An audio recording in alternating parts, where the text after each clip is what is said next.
চাওক এতিয়া মইতো কোনো ৰাজনৈতিক দলত নাই মই কংগ্ৰেছ দলৰ পৰা ইতিমধ্যে পদত্যাগ কৰিছোঁ গতিকে মই এতিয়া কিছু কথা ক'বলৈ সংকোচ কৰিব বিচৰা নাই যে যোৱাকালি যিটো ঘটনা হ'ল এইটো দুৰ্ভাগ্যজনক ঘটনা তাৰ আগতেও দুদিন আগতে যিটো ঘটনা হৈছে যে প্ৰাক্তন বিধায়কে খুকুৰি লৈ যিটো হেৰি কৰিছে সেইটো এটা দুৰ্ভাগ্যজনক ঘটনা গতিকে এই ঘটনা পৰিঘটনাবিলাকতো আমি দেখি আহিছোঁ এতিয়া যোৱাকালি যিটো ঘটনা হ'ল সেই ঘটনাটো যদি প্ৰকৃতাৰ্থত যদি কেণ্ডিডেটগৰাকীক যদি তেনেধৰণৰ প্ৰহাৰ কৰা হৈছে এইটো নিন্দনীয় বিষয় কিন্তু মই এটা কথা ক'ব বিচাৰিছোঁ যে এই বিষয়টো লৈ ৰাজনীতি হ'ব নালাগে তাৰমানে আজি চাওক মই ইয়াৰ আগতো দেখিছোঁ যে আমাৰ ওপৰতো তেনেধৰণৰ কিছু আক্ৰমণ হৈছিলে তেতিয়া কিন্তু আমাৰ কেন্দ্ৰীয় নেতৃবৰ্গই কিন্তু যেনেধৰণে সমালোচনা কৰিব লাগিছিল যেনেধৰণে গৰিহণা দিব লাগিছিল দিয়া দেখা নাই কিন্তু যোৱাকালি নাই মতা কিন্তু যোৱাকালি মই দেখিলোঁ যে আমাৰ অসম প্ৰদেশ কংগ্ৰেছ কমিটিৰ সভাপতিগৰাকীয়ে গৌৰৱগগৈ ডাঙৰীয়াই যিটো বাইট দিছে তাত তেখেতে গোৰ্খা শব্দটো পাই বহুতবাৰ দিছে প্ৰায় 10 বাৰমান গোৰ্খা তেওঁ উল্লেখ কৰিছে এতিয়া কথা হ'ল কি আমাৰ নদুৱাৰ সমষ্টিটো আমি বিভিন্ন জাতি জনগোষ্ঠীয়ে বসবাস কৰা আমাৰ গোৰ্খাসকলৰ এটা ভাল সম্পৰ্ক আমাৰ ঘৰুৱাই সম্পৰ্ক আজি মই নিজে গোৰ্খা পৰিয়ালত বহুতো নিৰাময় সুধিবলৈ গৈছোঁ আৰু আমাৰ বহুতো আমাৰ এটা ভাতৃত্ববোধৰে আমি চলি আছোঁ কিন্তু কালি ঘটনাৰ পৰা মই দেখিছোঁ যে এটা জাতিগত সংঘাত কৰিবলৈ যোৱাৰ নিচিনা এটা উপক্ৰম হৈছে আজি যদি প্ৰকৃতাৰ্থত যদি মাৰিছে যে পুলিচ থকাৰ অৱস্থাত তেতিয়াহ'লে পুলিচে ব্যৱস্থা ল'ব কিন্তু এই বিষয়টো লৈ পেলাই মই ভাবোঁ কংগ্ৰেছে তেনেধৰণৰ ৰাজনীতি কৰিব নালাগে কাৰণ আজি চাওক আজি আমাৰ তাত গোৰ্খাসকলে আমাৰ মাজত এটা ধুনীয়া এটা ভাল সম্পৰ্ক আজি মোৰ এটা অনুভৱ হয় যে সুনীল ছেত্ৰী ডাঙৰীয়াক লৈ পেলাই কংগ্ৰেছ এটা ব্লুপ্ৰিণ্ট ৰচনা কৰিবলৈ গৈ আছে নেকি কাৰণ চাওক আজি সুনীল ছেত্ৰী ডাঙৰীয়া আজি তেখেতৰ গাত মই দোষ দিব বিচৰা নাই তেখেতে আমাৰ কংগ্ৰেছ কৰ্মীসকলৰ লগত চিনাকি নাছিলে চাৰিসীমা ভালকৈ তেওঁ নাজানে তেওঁ কোনো সম্পৰ্ক নাছিলে আজি মই এগৰাকী প্ৰাৰ্থীটো আছিলোঁ আজি মই প্ৰাৰ্থীটো নাপাবলৈ কোৱা নাই কিন্তু মই 10,000 কংগ্ৰেছ কৰ্মীৰ লগত মোৰ ঘৰুৱা সম্পৰ্ক আছিলে আজি তেওঁতো সেই সম্পৰ্কটো নাই তে তেওঁ কিয় দিয়া হ'ল এনেকুৱা কাৰণ হৈছে নেকি যে তেওঁক হাৰিবলৈ দিয়া হৈছে আৰু তেওঁক লৈ পেলাই বাকী যিবিলাক সমষ্টি আছে য'ত গোৰ্খা অধ্যুষিত অঞ্চল বেছিকৈ আছে সেই অঞ্চলবিলাকত ভোট লাভৰ চেষ্টা কৰা হৈছে নেকি কাৰণ তেওঁলোকে জানে যে নদুৱাৰত দিয়াৰ লগে লগে এনেধৰণৰ সংঘাত হয়তো হ'ব পাৰে আজি এই কথাবিলাক উদয় হৈছে আজি মই গোৰ্খা ভাই ভনীসকলক কিনে আহ্বান জনাইছোঁ যে সুনীল ছেত্ৰী ডাঙৰীয়াক যদি প্ৰকৃতাৰ্থত এনেধৰণৰ কৰিছে তেতিয়াহ'লে আমি তাক গৰিহণা দিছোঁ কিন্তু এই কথাটো লৈ পেলাই আমাৰ যিটো পৰম্পৰা আমাৰ যিটো ভাতৃত্ব আমাৰ বোধ আছিলে সেই বোধটো নষ্ট কৰিব নালাগে আজি যি ধৰণৰ আমি কমেণ্ট দেখি আছোঁ এইবিলাকে কিন্তু সন্দেহ হৈছে সেইকাৰণে মই চাওক এটা কথা স্পষ্টকৈ ক'ব বিচাৰিছোঁ যে আজিৰ তাৰিখত কমিউনেল ৰাজনীতি চলে আজি বিজেপি দলেই হওক বা অন্য দলেই হওক তেওঁলোকে ৰাজনীতি কৰে কমিউনেল ৰাজনীতি যে হিন্দু মুছলিম ৰাজনীতি সেইটো আমি ছাপোৰ্ট নকৰোঁ কিন্তু আজি কংগ্ৰেছে কি কৰিব বিচাৰিছে ইয়াত জাতিগত ৰাজনীতি কৰিব বিচাৰিছে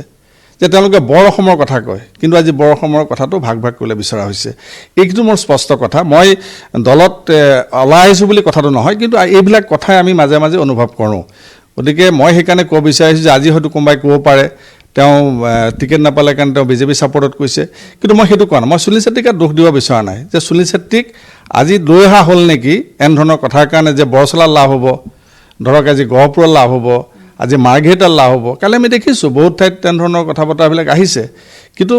মোৰ সম্পূৰ্ণ বিশ্বাস যে আজি গোৰ্খা সম্প্ৰদায়ৰ ব্যক্তিসকলেও জানে যে কোনটো ৰাজনীতি দলৰ ছত্ৰছায়াত থাকিলে তেওঁলোকৰ উন্নয়ন হ'ব সেই কথা তেওঁলোকে জানে গতিকে এনেধৰণৰ সস্তীয়া ৰাজনীতি মই কৰাটো নিবিচাৰোঁ প্ৰকৃতাৰ্থত আপুনি নদুৱাৰ সমষ্টিৰ পৰা প্ৰাৰ্থিত্ব প্ৰত্যাশী আছিল আপুনি সংগঠনচিত কৰি পেলাই পেৰাচুট লেণ্ডিঙৰ দৰে সুনীল ছেত্ৰীক আনি পেলাই তাত প্ৰাৰ্থিত্ব দিয়া হ'ল তাৰ আৰু কি থাকিব পাৰে নহয় এতিয়া চাওক যে নদুৱাৰ সমষ্টিটো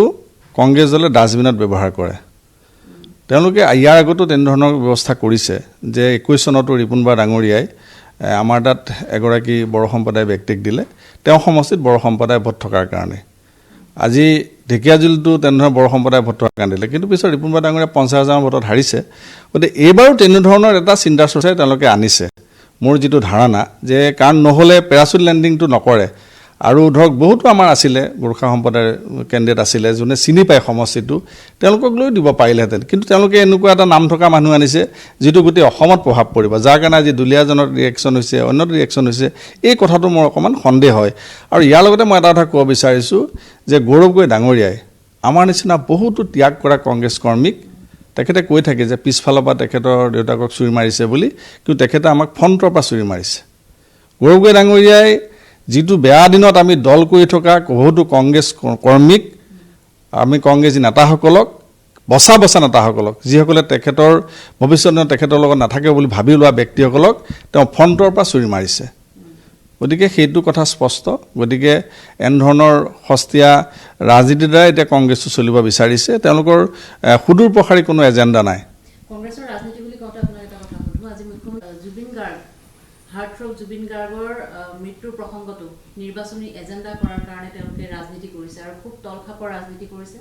আৰু গুৱাহাটীৰ ষ্টাৰবাক্সত তেওঁলোকে বহি আলোচনাও কৰিছিলে যে নিৰ্বাচনী যদি ইস্যু কৰিব পৰা যায় তেতিয়াহ'লেহে অসমৰ নিৰ্বাচনী বৈতৰণি পাৰ হ'ব।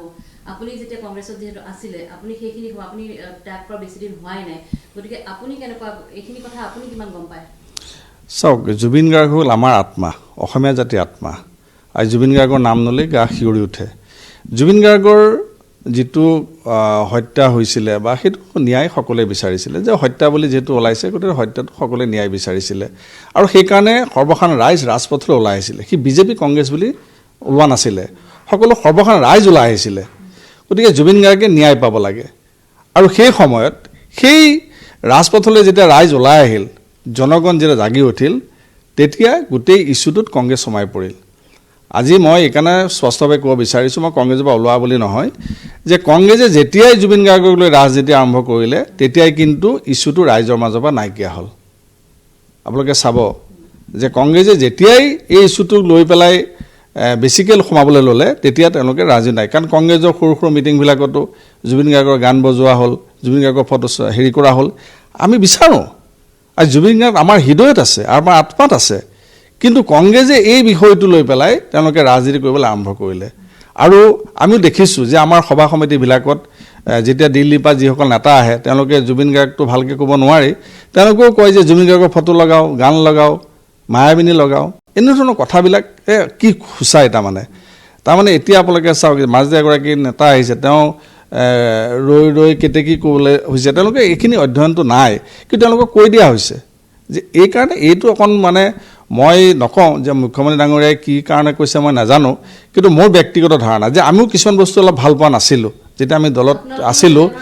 নাই তেনেধৰণৰ কথাটো কি, ধৰক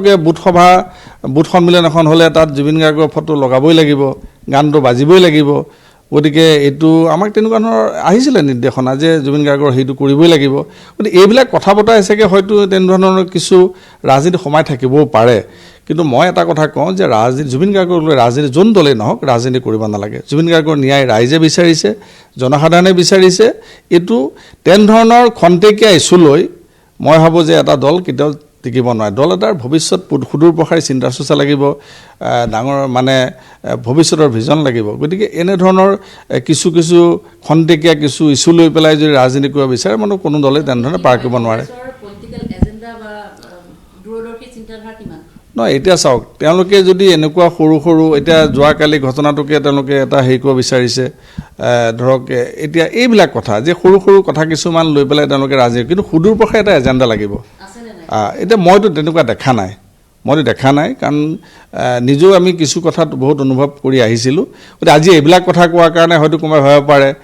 বিজেপিৰ হৈ কথা কৈছে, কিবা কৈছে, এইবিলাকতো থাকিবই। আজি বহুতে সমালোচনা কৰিব, কিন্তু তাৰ কাৰণে সত্য কথা ক'বলৈ আমি কেতিয়াও মই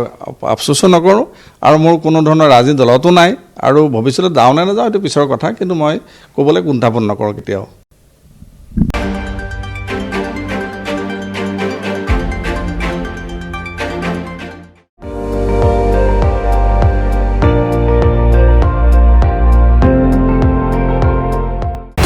আপুনি চাই আছে ND24, সৰ্বশ্ৰেষ্ঠ নহয় সৰ্বোত্তমৰ দৌৰ।